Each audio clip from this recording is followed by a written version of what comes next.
Welcome to the Having It All podcast, the show about what it takes to live an abundant, loving life. My name is Matthew Bivens, and each week I'm helping you get out of your head so that you can truly have it all. Let's do it. What's going on, everybody? Matthew Bivens here, and welcome to another episode of the Having It All podcast. Beautiful, wonderful, happy 2018 to everybody. It's the new year, people. It's January 1st. That's a huge accomplishment. You know, we're here in this beautiful new year, and we're alive. If you're listening to this, that means your heart is beating. There's air in your lungs. You are alive. So that means it is a beautiful day, and it is a day that you can seize. So I hope you guys had a really fantastic New Year's Eve, and it was happy and joyous and fun and safe. You know, that's the big key. And for me, I rung in the new year with some REM sleep. I was in bed by about 10:30, pretty tired after a day of driving. Sarah and I drove up from South Florida yesterday. We had been down there visiting family and going to a wedding. So we were in the car on New Year's Eve, and once we got back to Atlanta, it was freezing cold outside, so we decided to stay in, bundle up, and just relax. And I relaxed so hard that I did not make it to see 2018 to see 2018 coming in. But I'm here now, and I'm grateful. And today's episode is going to be all about how to make 2018 whatever it is that you want, right? How to create the experiences you want to create, how to create the transformation and the growth that you would like to create as well. And we're going to do that by talking about the word that you want to embody in 2018. And before we jump into that, I just want to let you know there is an announcement. I have an announcement to make about the Having It All podcast that I'm going to share at the end of the episode. So stick through all the way to the end. You'll hear the announcement, and we'll keep it rocking. Okay, so let's get back to talking about our word for 2018. Now, I know that all of us are used to the idea of setting New Year's resolutions. It's something that comes up every year around the holidays. We start thinking about, okay, what's the thing that I want to do in the new year? What's my resolution? What are those goals? What are the fitness goals or the financial goals, the career goals, the dating, whatever it is? What are my goals? What are my resolutions for the new year? I've never really been into that, to be honest with you. And it's because what I like to do is I like to set a context for the upcoming year. Rather than rattle off a list or maybe one big thing I want to do, I want to really get clear on who I want to be in the upcoming year. And I do that by selecting a word or phrase that I'm going to use to govern my actions and my choices and my behaviors in that year. And now I still set goals. I set tons of goals, believe me. Every week I try and set 3 small goals, one for myself, one for other people, and one for life. Every about month, I'll set goals for my business. Every 6 months and annually, I'll set, kind of medium and long-term goals for the business. And Sarah and I, through using a vision board, we like to set goals for our family, our house, travel, businesses, and really our overall life experience. So there are no shortage of goals happening in the Bivens household, believe me. And I think they're really, really important.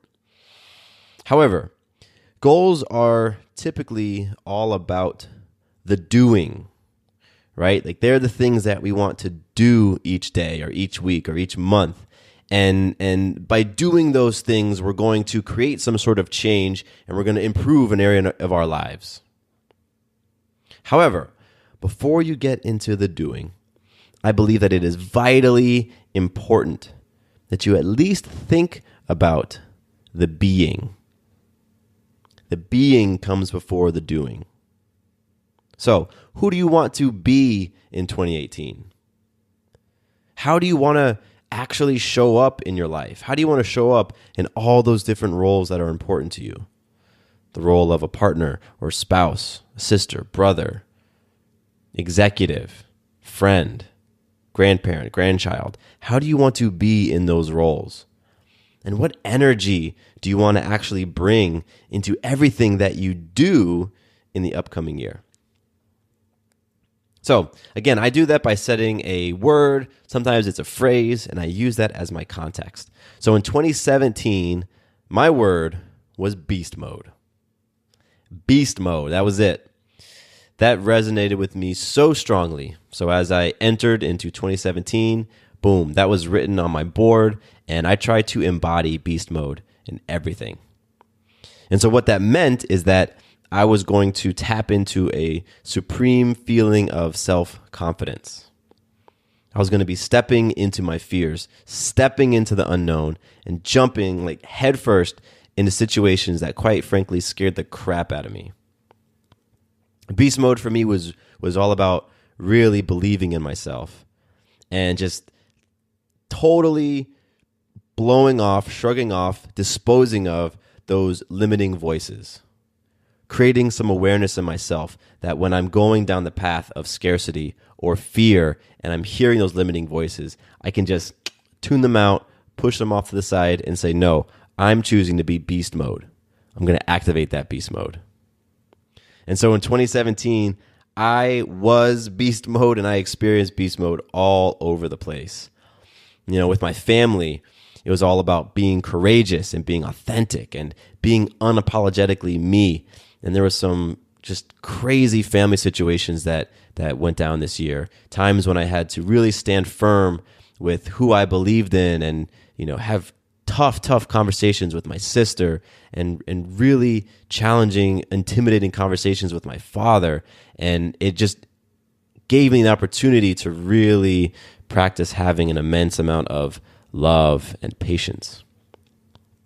And in my business coaching, beast mode was all about knowing my value and being comfortable speaking it. Beast mode in business was about being brutally honest with my clients, because I have coaching clients where a huge part of my job is to be able to provide them with just raw, straight up feedback, and sometimes delivering it with a little bit of fire behind and being unwavering in the space that I held for them. You know, it meant acting on those creative impulses that I have and trying new things. In my marriage, beast mode was all about being a leader and being a man and playing the role that I signed up for. You know, it was about supporting my wife. It was about supporting Sarah as she was stepping into her greatness and just really being there and holding the space for her to be a divine goddess and an abundant lover. In beast mode showed up in the bedroom. Like, that's where I would activate my beast mode. That's where, I really felt that switch flip when I was in the bedroom. And, you know, it was about being bold, and it was about being vulnerable, and it was about giving myself fully to who I was with, while at the same time opening myself up and being immensely grateful, while having just a reverence for that divine goddess that I was with and being able to receive fully. That was beast mode for me. And so I really looked to create experiences all over the place in 2017 that allowed me to just turn that on. Because when I did, I felt alive. You know, I felt energized. I felt adrenaline. I felt like I could do anything. I felt like I had superpowers. You know, it was amazing. And the result of beast mode in 2017 was that my marriage became deeper, became more rewarding.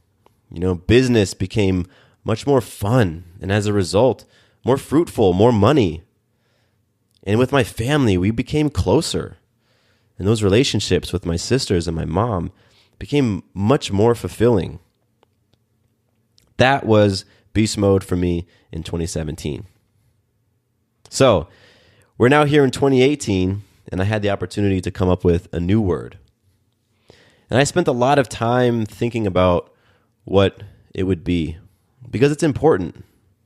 You know, like I said, it sets a context. It helps to govern those choices and those behaviors. You know, it's like, who do I want to be in 2018? So I spent a lot of time.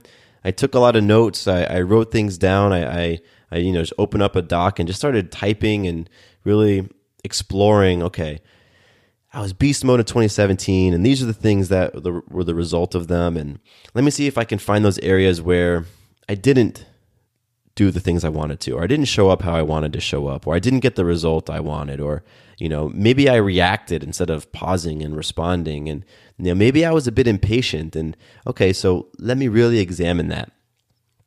And when I did that examination, what kept kind of flashing, kind of like a beacon, this notion of faith. Faith kept hitting me when I was doing my exercise to come up with my word for 2018. And I've talked about faith on this show a number of times, and I've talked about my definition of faith. I define faith as trust plus surrender. Trust really is about trusting myself. Trusting my genius more in the area of business, trusting my expertise in podcasting and in marketing, and my ability to build amazing brands and amazing companies. Trust is about my creativity and trusting my ideas, trusting my ability to continue to be in that beast mode when necessary.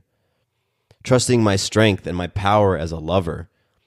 Trusting my awareness and my inner voice, trusting my tuition, and being able to deploy intuition more often and more easily. When I'm thinking about trust, I'm also thinking about trusting the urges that I feel and really surrendering to that fear that comes up sometimes when those urges arise. Like, for example, when I'm having the urge to speak up and speak my mind, I might feel some fear or some intimidation, or, it feels uncomfortable, so I might shrink. But what I'm asking myself to do now is to trust that urge and step into it. When I'm thinking about taking action, once again, I feel that sense of fear, trust. Like when I want to text somebody, sometimes I get hit with this, somebody pops in my mind, I just want to send them some love in a text or a phone call, but I won't do it. So trust is about, listen, you had that urge. They came into your mind for a reason. See it through. I'm working on trusting my body more and really, truly loving all of the reps that I've put into my body. So when I'm in the gym or when I'm on the running trail or when I'm feeling any sort of stress, because that's all that we're doing when we're in the gym pumping iron or when we're running, we're just putting stress on the body. It's just trusting that I can be powerful and I can be present and I can show up the way that I want to. Trust for me is about trusting the work that I've done on myself, the years and years and years of self-discovery and exploring my paradigms and exploring why I have limiting voices and trusting the process that I put to create a mission statement, to get clear on my values, to understand my roles, and to define my goals and the standards that I hold for myself. Trusting those things so that when I step into a situation, I'm at a crossroads and I'm being asked to choose path A or B, trusting that I've already done the work and so I understand which path is going to lead me to my greater self. And I have this tendency to want to juggle 100 different things at once, to want to have 5, 6, 7 work projects going on at once, to want to have a full schedule.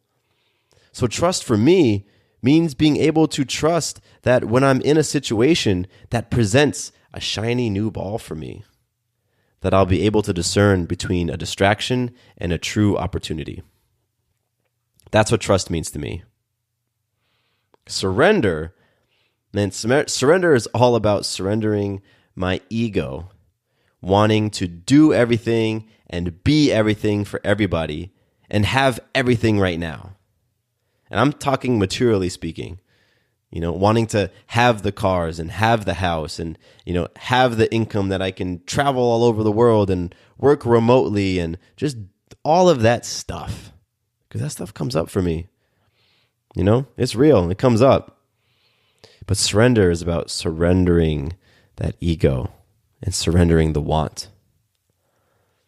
For me, it's about surrendering this desire that I have to just figure myself out completely and to discover everything that there is to discover about myself right now. Do it today. Surrender is about surrendering to the divine time and just trusting the processes, especially those processes that I've consciously put into motion. Because I can be impatient. I can be stubborn. I can be excited about working on one thing today, but impatient because I know that the fruits of it are going to come in 6 to 12 months. That stuff has been hard for me. I'll be real honest. That's been hard. So surrender is really about, all right, let me trust this process.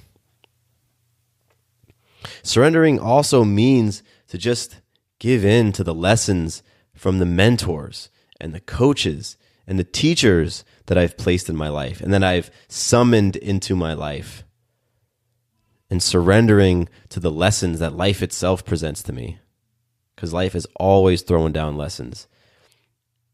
And many times I just shrug them off. I want to.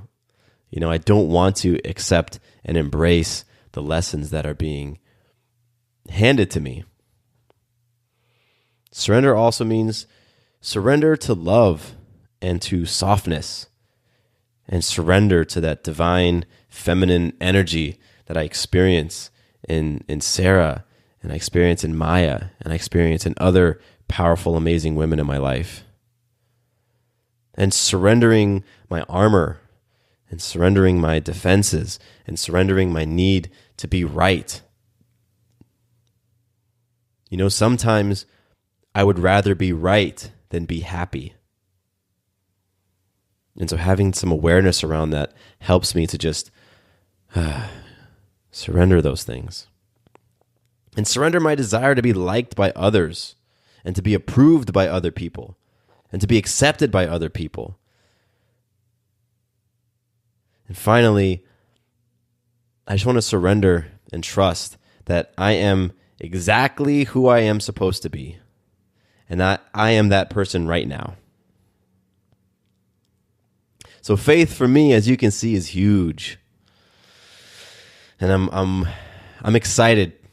I'm excited to explore and experience faith, and have faith that today is my day, that today right now is my day. And that simultaneously, because the universe is so freaking abundant, that today is also your day as well. And that we can all win. We can all reap the benefits. We can all eat well. We can all make that money. We can all do whatever it is that we want. Have the love, have the experiences, all of that, because it's abundant. So working on that faith in who I have become and who I'm transforming into, and having faith that I'm going to show up powerfully in the face of circumstances, that's what I'm playing for in 2018. That is who I am working on embodying and truly becoming. So, I highly recommend that as you are thinking about your New Year's resolutions, and as you are setting some awesome, awesome goals for yourself, that you carve out time to create a context for yourself going into this year. We've got 1 foot into the year. We just began. So now is the time for you to create your context. Think about who you want to become in 2018, so that in 364 days you can look back and say, yes, I became that person. I embodied the essence of my word for 2018. And once you have your word, once something starts to resonate within you and flashes at you like that beacon, write down what it means for you. Get specific on it. That's how you give it power. So I invite you to go through this little exercise, create your word for 2018, and share it with me. I'd love to hear what your words are and hear why and what they mean to you. And I think it'll be very cool. I know you'll definitely inspire me. And so shoot me an email, mattcbivens@gmail.com. You can also hit me up on my website, MatthewBivens.com. Let me know what your word is. And I would say social media, but I'm not really super active on social media anymore. But yeah, if you want to tweet at me, I'm pretty sure my Twitter is at Matt C. Bivens, I believe. And then I think it's the same thing on Instagram. So however you want to get in touch with me, let me know your word for 2018. And let's rock it. I'm excited. All right. It is now announcement time. And the news is that this season of the Having It All podcast has come to a close. The show is not going anywhere, but I'm going to be taking the next couple of weeks off so that I can really get into the booth and get into creating some awesome new content for you. And so that brings me to an announcement within the announcement, and that is I am looking for some new theme music for the Having It All podcast. With this new season that is going to be launching in a few weeks, I want to have a fresh new sound that truly embodies the show. You know, I want people to get goosebumps when they hit play because what they hear is just getting into them on a cellular level and creating some sort of response. So if that's you, you know, if you're an artist, a musician, a producer, whatever, and you've got some music that you want to submit, shoot me an email, mattcbivens@gmail.com, and I would love to hear it and get into a conversation with you. So I'm excited about that. I'm super excited for the upcoming episodes, and I think you're really going to dig them as well. And so with that, once again, happy 2018. Get out there, create your word. My name is Matthew Bivens, and here is to you having it all.